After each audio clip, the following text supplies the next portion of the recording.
NCP में हुई टूट कानूनी रूप से कितनी मान्य है, कितनी वैध है?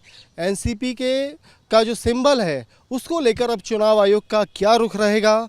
अगर ये लड़ाई सुप्रीम कोर्ट तक पहुंचती है तो सुप्रीम कोर्ट में किस तरह की दशा और दिशा देखने को मिलेगी? इन तमाम सवालों पर हम बात करने आए हैं सुप्रीम कोर्ट के एडवोकेट और संविधान विशेषज्ञ डीके गर्ग जी के साथ। गर्ग साहब, एनसीपी का जो इस समय का जो सिनेरियो है आप देख रहे हैं, सबसे पहला सवाल तो यही है कि ये जो टूट है ये कानूनी तौर पर कितनी वैध है? ऐसा है, डिफेक्शन लॉ का इसके ऊपर कोई असर नहीं पड़ेगा।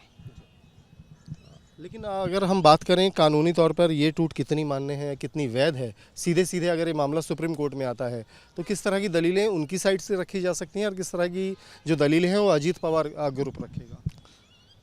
जहाँ तक अजीत पवार का सवाल है, जो उसके साथ आदमी टूट के आए वो तो यही कहेगा कि हमें इसमें विश्वास नहीं था, लिहाजा हम टूट के आ गए और हमने दूसरी पार्टी बना लिया मेजोरिटी में हमें आज के दिन। और जो सर जो एनसीपी का सिंबल का जब विवाद खड़ा होगा तो उसमें चुनाव आयोग का क्या रुख रह सकता है? वो भी मेजोरिटी की तरफ जाएगा। मेजोरिटी बोले तो अजीत ग्रुप की? यस। थोड़ा सर हमारे दर्शकों के लिए डिटेल में आप बताइएगा समझा के कि जब ये विवाद सामने आया है तो इसका जो महाराष्ट्र विधानसभा है उसके ऊपर क्या असर देखने को मिल सकता है?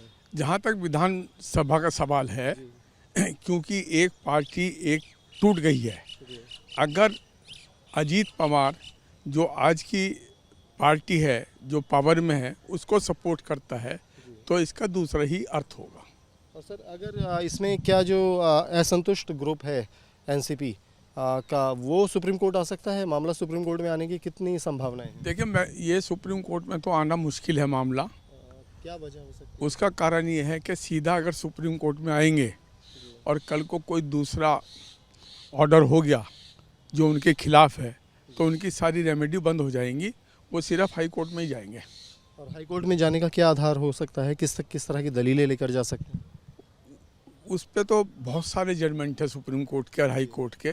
अगर वही दलीलें वो ले लें तो वहाँ हाई कोर्ट में भी जा सकते हैं और सुप्रीम कोर्ट में भी आ सकते हैं। सर एक आखिरी सवाल है, इसको थोड़ा सा और विस्तार से बताइएगा कि पार्टी से जो टूटकर जो विधायक गए हैं उन पर एंटी डिफेक्शन लॉ का कितना असर होगा? क्या उनकी विधायकी जा सकती है? नहीं, उन पर मैं पहले ही कह चुका हूँ, क्योंकि इनकी सरकार नहीं है वहाँ, तो एंटी डिफेक्शन लॉ इनके ऊपर लागू नहीं है।